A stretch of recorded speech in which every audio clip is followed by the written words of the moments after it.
Comprehension solve करते हैं तो कुछ क्वेश्चंस तो हमारे डायरेक्टली बन जाते हैं, जिनकी हम थोड़ी सी लैंग्वेज चेंज करके आंसर बना देते हैं, but most of the questions को हम एक्सप्रेस नहीं कर पाते हैं, जिसकी वजह से हमारे जैसे 2 मार्क्स के क्वेश्चन होते हैं उनमें हमारे मार्क्स कट जाते हैं, किसी में 1.5 मिलता है, किसी में 1 मिलता है।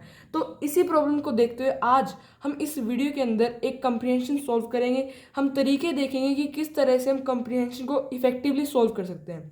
तो सबसे पहले जब भी आपके पास पेपर में कंप्रीहेंशन आएगा तो आपको क्या करना है, आपको सबसे पहले तो अपना जो आपके पास पैसेज है आपको उसको रीड नहीं करना है।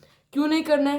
क्योंकि जब आप पहले स्टार्टिंग में अगर आप क्वेश्चंस पढ़ लोगे तो आपके दिमाग में एक बार ये रहेगा कि ये हमारे पास पहले आपने क्वेश्चन पढ़ लिया।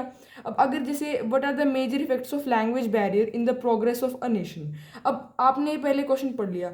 अब जब आप क्या करोगे, फर्स्ट जो हमारा पैरा है उसको आप स्टार्ट करोगे रीड करना, तो आपके दिमाग में एक रहेगा कि मतलब जो मैंने क्वेश्चन पढ़ा क्या उससे रिलेटेड मेरे को आंसर मिल रहे हैं। और अगर मिलते जा रहे हैं तो आपको क्या करना है, आपको पेंसिल लेने, किसी भी चीज़ से आपको अंडरलाइन कर रहा है।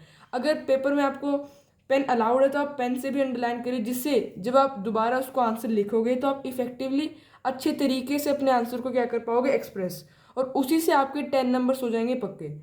अब जैसे कि हमारे पास सेकंड क्वेश्चन है, फर्स्ट ऑफ ऑल एक बार एक और चीज़ देखते हैं कि जो हमारा ए पार्ट है कि हमें major effects of language barrier, तो मोस्ट प्रोबेबली अगर आपने फर्स्ट क्वेश्चन देखा तो उसका फर्स्ट जो हमारा पैरा है उसके अंदर से ही हमारे जो आंसर्स है वो बनने शुरू हो जाते हैं। ये हमारा सीरीज वाइज चलता रहता है कि क्वेश्चन से नीचे जाते जाते रहते हैं, तो उसी टाइप से हमारे जो क्वेश्चन है वो मतलब जो पैरा है वो भी नीचे जाते रहते हैं और हमारे आंसर भी उन्हीं से रिलेटेड होते हैं। तो इसलिए आपको सबसे पहले तो अंडरलाइन करना है, अंडरलाइन करना है, क्योंकि आप उससे क्या कर पाओगे, आंसर को अच्छे से दिखा पाओगे। उसी तरह से मतलब आपका टाइम भी वेस्ट नहीं होगा, क्योंकि हमें कम से कम टाइम लगाना होता है कंप्रीहेंशन में, क्योंकि काफ़ी सारे हमें राइटिंग पोर्शन भी कवर करना होता है, हमारे पास जो लिटरेचर पोर्शन है हमें वो भी कवर करना होता है। अब जो हमारा सेकंड क्वेश्चन है वो सेकंड क्वेश्चन देखते हैं। हमारे पास सेकंड क्वेश्चन क्या है, complete the statement communication failure is published when. अब यहाँ पे एक टाइप से हमें एक स्टेटमेंट दे दी गई है कि ये communication failure is published when. अब ये पब्लिश कब होता है? तो इस टाइप के क्वेश्चंस जिसके अंदर आपको क्या करना है, खुद से आपको जो डैश है उसके अंदर कुछ फिल करना है जो आपने इस पूरे पैराग्राफ के अंदर से पढ़ा।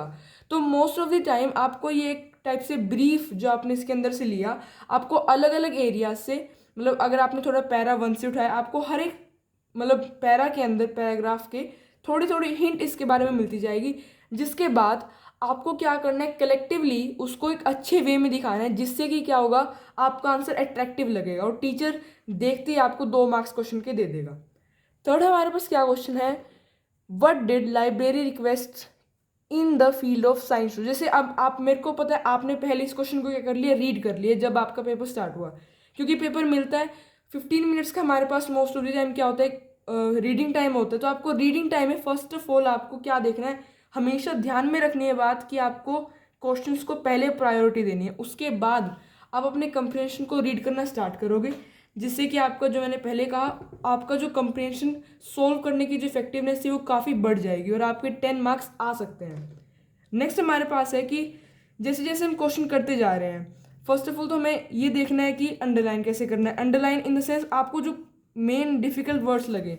अब जैसे कि आप 5th पैरा पढ़ रहे हो, और 5th पैरा के अंदर आपको हर टाइम आपको दिमाग में लेके चलना है, जैसे कि अगर कोई आपके पास ऐसा वर्ड आया, जैसे यहाँ पे लिंग्विस्टिक है, आपको इन वर्ड्स को अंडरलाइन करके चलना है, क्योंकि हमारे पास जो हमारा पैराग्राफ होता है उसके आंसर्स, मतलब जो हमारे पास क्वेश्चन गिवन होते हैं उसमें क्वेश्चंस ऐसे पूछे जाते हैं कि what is the antonym, what is the synonym of this word. आपको पैरा 1 के अंदर से लेने हैं, आपको पैरा 2 के अंदर से ढूंढने हैं, पैरा 6 के अंदर से। तो इसका जो मेन हमारे पास इलाज है वो क्या है, आपको मेन जो डिफ़िकल्ट वर्ड्स है आपको लग रहे हैं, आप मतलब उनको अच्छे से समझ नहीं पा रहे, उसका हिंदी में मीनिंग नहीं आपको पता, तो उनको आप क्या कर लो, अंडरलाइन कर लो। अब जब आपके पास अंडरलाइन वर्ड हो जाएंगे तो आपको थोड़ा थोड़ा आइडिया लगेगा, जब आप उन, पहली बात तो आप क्वेश्चंस को पहले पढ़ चुके हो तो आपके दिमाग में थोड़ा पहले ही रहेगा। दूसरी बात, अब आपके पास वो वर्ड्स भी हैं जो आपको डिफिकल्ट लग रहे हैं। अब आपको इजीली, आपको थोड़ा टाइम देके 3 से 4 मिनट आपको सिर्फ ये देखना है कि किस तरह से मैं इस आंसर को, मतलब इसका कौन सा इसका मतलब डिफिकल्ट वर्ड है जो इसके सुटेबल, इसको फिट कर रहा है। तो इस तरह से तो आपने करना है। जैसे यहाँ पे क्वेश्चन गिवन है यहाँ पे कि यहाँ पे हमारे पास क्वेश्चन क्या है, find word from passage that is the antonym of native. अब यहाँ पे हमारे पास क्या है, पैरा 1, मतलब हमें वो एंटेनम ढूंढना है, किसका नेटिव का हमें एंटेनम ढूंढना है पैरा 1 से। अब इसके अंदर हमें पहले बता दिया कि आपको इसी के अंदर सर्च करनी है, क्योंकि कई बार क्या होता है बच्चे ये चीज़ पढ़ना भूल जाते हैं और उसकी वजह से वो सारे पैरा के अंदर मतलब सारे जो आपके पास डिफरेंट डिफरेंट पैराग्राफ्स गिवन है उसके अंदर देखते रहते हैं, कभी वो कहीं और से निकालते हैं, कभी पैरा 1 से 6 से जितने भी आपके पास पैराग्राफ गिवन है। तो ये आपको क्या करना है, क्वेश्चंस को आपको अच्छे से रीड करना है, किस तरह से अच्छे से, जिससे कि आपका जो आंसर है वो क्या होंगे, सही होंगे, मोस्ट ऑफ द क्वेश्चंस आपके सही जाएंगे। नेक्स्ट हमारे पास है कि यहाँ पे एक और क्वेश्चन हमारे पास गिवन है, जैसे आप देख सकते हो ई पार्ट बी पार्ट जैसी है, कंप्लीट द स्टेटमेंट। अब कंप्लीट द स्टेटमेंट हमारे पास क्या है, सम of the firms do this to ensure consistency in translation of material because।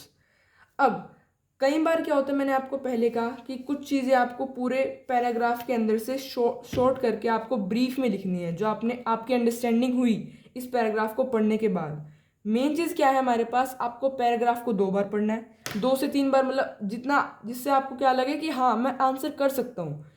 उससे क्या होगा आपकी मतलब एक तो आपके अंदर वो भी आएगा कि मैं अच्छे से क्वेश्चन अटेम्प्ट कर पाऊंगा और किस तरह से मैं आंसर लिखूंगा। दूसरी बात, आपको डिफिकल्ट वर्ड्स साथ के साथ अंडरलाइन करने हैं। तीसरी बात, आपको क्या करना है, मतलब जो आपके क्वेश्चंस हैं उनको सबसे पहले रीड करना है पेपर स्टार्ट होते ही। और नेक्स्ट आपके पास क्या है, आपको चीज़ों को सही से जोड़ के लिखना है कि आपकी जो लैंग्वेज है वो किस टाइप से है, क्योंकि इंग्लिश का पेपर मेन ही इस चीज़ का होता है कि आप लिख कैसे रहे हो और आपकी लैंग्वेज में कुछ बात है, क्योंकि टीचर उसी पे आपको जो आपके नंबर है वो दे देगी आराम से। तो मेन आपको यही चीज़ें क्या रखनी है, ध्यान में रखनी है। और इसी तरह से आपका जो कंप्रीहेंशन है उसमें आप 10 मार्क्स आराम से ला सकते हो, बस आपको थोड़ा रिलैक्स रहना है, आपको तरीके से आपको कंप्रीहेंशन पढ़ना है, तरीके से आपको सोचना है। मतलब ये नहीं कि आपको पूरा आधा घंटे लगा देना, मतलब आपको थोड़ा, अगर आप धीरे धीरे प्रैक्टिस करोगे, हर एक क्वेश्चन को ट्राई करोगे, उससे क्या होगा, आपकी मतलब कंसिस्टेंसी बढ़ती रहेगी। और जितने आप पैराग्राफ करोगे, वो तो आपको पता है कि जितने आप करते जाओगे पैराग्राफ, उतनी आपकी कंसिस्टेंसी आएगी और पेपर में वो उतना ही इफेक्टिव बनेगा। तो इस कंप्रीहेंशन की एक बार आपको सारे कंप्रीहेंशन, आपको ये आपके एक टाइप से आपकी प्रैक्टिस के लिए कंप्रीहेंशन है। तो इसकी आप पहले तो मैं क्वेश्चंस दिखा देता हूँ सारे, ये ABCDE, इसका आप एक बार रीड कर लो। उसके बाद नेक्स्ट हमारे पास क्या है, ये हमारे पास नेक्स्ट क्वेश्चन है, अगर आप एक बार इनका स्क्रीनशॉट ले लो। उसके बाद नेक्स्ट अब मैं आपको दिखाऊंगा पैसेज, जो आपको रीड करके इन क्वेश्चंस को अटेम्प्ट करने का क्या करना है, ट्राई करना है। तो ये रहा हमारे पास कंप्रीहेंशन, ये हमारा फर्स्ट पेज है, ये आपको पूरा रीड करना है। जो एंटोनिम और सिनोनिम वाले क्वेश्चन है आपको वो भी आपको कमेंट में बताने हैं कि इनका क्या क्या आंसर होगा। नेक्स्ट हमारे पास क्या, आपको अच्छे से रीड करनी है, आपकी प्रैक्टिस ही है जो मैं आपको दे रहा हूँ। और ये क्वेश्चन अगर आप ये भी करके जाओगे तो मैं मान सकता हूँ कि आपको थोड़ा तो, आपको कुछ तो, आपके जो आपने सीखा अभी तक कुछ तो मैंने उसमें नया ऐड करा होगा, जिससे कि आप कुछ तो, आप चाहे 2 मार्क्स हो चाहे 3 मार्क्स हो, आप कुछ तो इफेक्टिवली कुछ करके आओगे।